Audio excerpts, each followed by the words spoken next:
Hello and welcome back to my channel. I'm Sophia if you don't know me, and today I want to share with you guys some tips of ways that you can avoid burning out as a teacher. Now, I just had my first week back at school after a really long summer vacation, and it was busy. It was really exhausting and I was so tired, and it just got me thinking. I went over to my Instagram on Tuesday, it was Tuesday evening, and I spoke with a few of you, and you asked for me to make a video giving you guys advice of what I personally do to avoid burning out as a teacher. Now, before we begin with any of the advice I want to share with you, I just want to emphasize the importance of recognizing what it feels like to be in a state of burnout. So if you're not really sure of what that's like, often it just ranges from a huge feeling of overwhelmness and guilt from not being able to do everything you need to do or meet deadlines, to feeling exhausted and tired and lethargic, to procrastinating and being unmotivated, or to being completely negative and complaining all the time. I think one of the key signs that you start to notice when you are reaching that point of burnout is that all of your routines and your habits have gone out the window. You're not sleeping well, you're not eating properly, you're not seeing your friends or family, and you're not looking after yourself. So that leads me nicely on to sharing with you my very first tip, which is to think about it right now. Reaching burnout is a long process, and there are definitely signs along the way. So for me, I would just encourage you to just sit down and have a little bit of a reflection moment. Think about, what are your tendencies? Do you tend to complain, or do you tend to overwork? What is it that you struggle with? Do you forget to eat, or can you not fall asleep? So I think once you start to recognize what it's like for you personally to start to begin to feel that you are tired and that you're starting to approach the stage of before burnout, that is when it's the most important to recognize it, because then you're able to do something about it. So take some time right now to think about it, and then let yourself know, either through a list where you can go back to, or by telling your close friends, family and your co-workers, so then they can also hint that you are starting to do those things that you have said you would do if you're starting to feel that way. My second tip is to make sure that you schedule everything that you need to get done into your planner. Now, it doesn't really matter if you do this digitally or on paper, but what it does matter is that you hold yourself accountable for getting everything that you need to do on a daily basis. Often I find that a common mistake that I've made in the past, and that some of my co-workers make, is that we only really plan in the big tasks that we need to do on a daily basis. So for example, for me, that would be any meetings, the lessons I need to teach, and any prep and marking I need to do. But as we all know, being a teacher, there are more than hundreds of little things that we have to do on a weekly basis, and I think carving out time to do those things can often be missed. So if you're not really fully aware of what those things are, or how long those things take you to do, what I would suggest is that you start to take a note of everything that you've been doing throughout the different times throughout your day, and then you also start to time yourself how long it takes you to do certain tasks. That way you can start to make really informed decisions of planning in your diary for the specific chunks of time that you need to allocate to each task. And within this tip, I would also recommend that you leave about an hour worth of time each day where you can do anything that has, come unnoticed or that was unplanned for, just to make sure that you can also take that into account into your day, because as teachers, we're always dealing with unforeseen situations. My third tip for you is a non-negotiable tip. I highly recommend that you have at least one day in the whole week where it's a no work, complete rest day. I think this is so important to make sure that you do every week, so that you're able to restore your energy, relax, and get ready for the week ahead of you.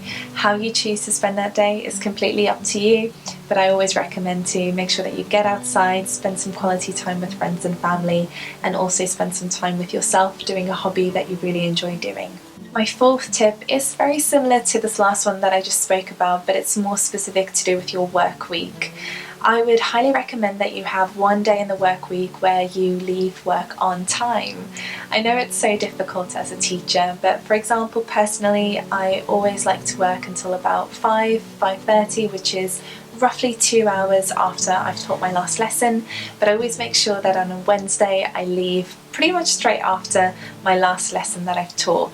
And the reason why I like to do that on a Wednesday is because it's bang in the middle of the week, and it means that I'm able to just relax a little bit from Monday and Tuesday and also regain some energy for the rest of the week. And it's also a little bit of a pause moment. It helps me just check in with myself and distract myself with anything that I'd like to do. So whatever it is that you want to do, or when it is that you want to do, just make sure that you have an evening a week where you're not really doing work and you have a little bit of time for yourself. My fifth tip is more on a personal level, so I recommend that you get stuff scheduled into your personal diary. This can be anything from theatre tickets, cinema tickets, plays, musicals, concerts, whatever it is that you like to do, or it can be things that don't really cost money. It can be scheduling in some really well-deserved time with yourself, or time going to a gym, or doing some exercise classes, or time with your friends, or any other hobby that you like to do. So just look at your calendar. I love using Google Calendar for this, and just carve out pockets of time throughout the next weeks or months, even sometimes, you know, a year ahead of a holiday that you're looking forward to, or a specific evening out that you've scheduled in to spend time with yourself or with friends and family. My sixth tip is to make sure that you don't make a big deal out of everything.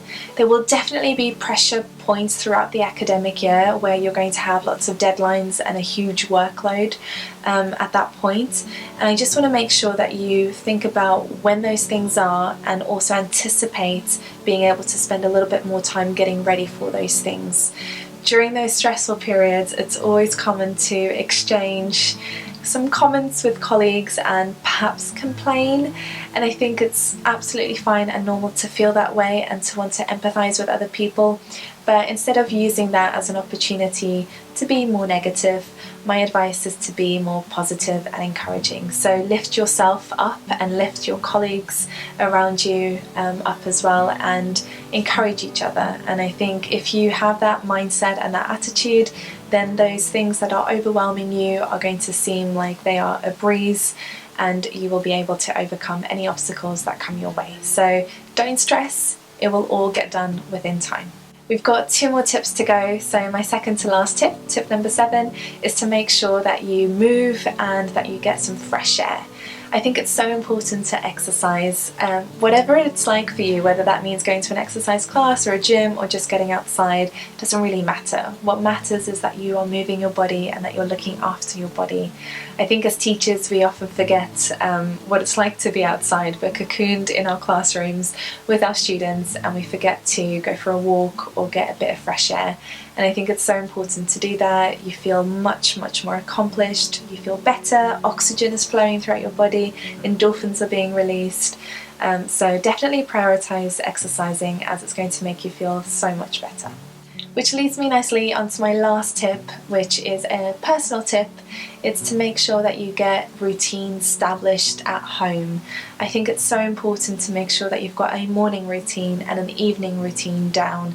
Waking up at similar times, going to bed at similar times, making sure that you're able to eat properly, that you've got your fridge and your cupboard stocked with food for emergencies, so that you don't have those cheeky takeaways that are very expensive and break the bank, and also to make sure that you've got some really nice cozy environments where you get to be able to snuggle with a book, or spend time with your kids if you've got kids, or with your partner if you have a partner, or with your roommates. Doesn't really matter, but my point is make sure you've got personal routines down, because when times get tough, it's those routines that are going to help you feel that you've got a space where you can feel safe and relaxed. So make sure that you prioritise eating and sleeping, the foundation and the fundamentals of self-care, and then add anything else to the mix that's going to make you happy and relaxed, so that you are able to do the best work that you can do at school.